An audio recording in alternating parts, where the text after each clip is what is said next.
Start. After the first 5-year plan, the number of the registered unemployed people stood at 20 lakhs. Stop. After the second 5-year plan, it rose to 35 lakhs. Stop. After the third 5-year plan, it crossed the line of 53 lakhs. Stop. After the fifth plan, it is more than 80 lakhs and now it is 1.5 crores. Stop. This is the reality in spite of the ruling party's talks of socialistic pattern, democratic socialism, ultimately socialism and new economic program. Stop. The ruling party have been crying from the housetops about the so-called socialism in our country. Stop. The number of unemployed in the country has been increasing because their socialism is a fake socialism and it is to deceive the people only. Stop.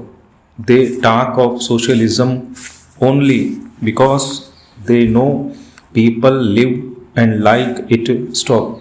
People believe that without socialism, unemployment problem cannot be solved.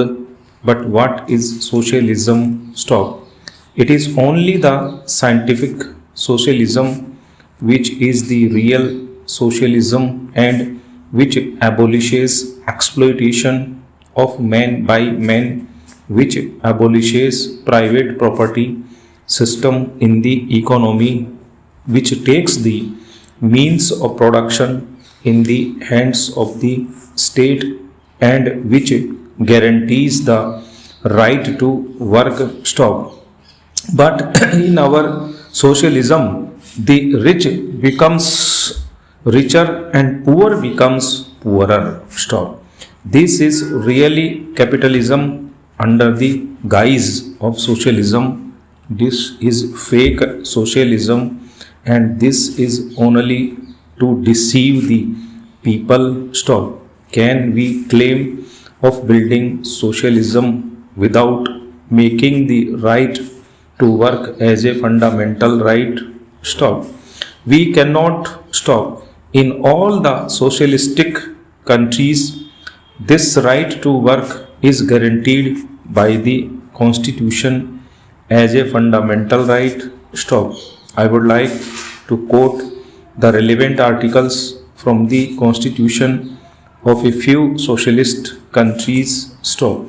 Article 40 of the USSR Constitution says that the citizens of the USSR have the right to work, that is to guaranteed employment and pay in accordance with the quantity and quality of their work and not below the state established minimum, including the right to choose their trade or profession. Stop. Article 48 of the Constitution of China says citizens have the right to work. Stop.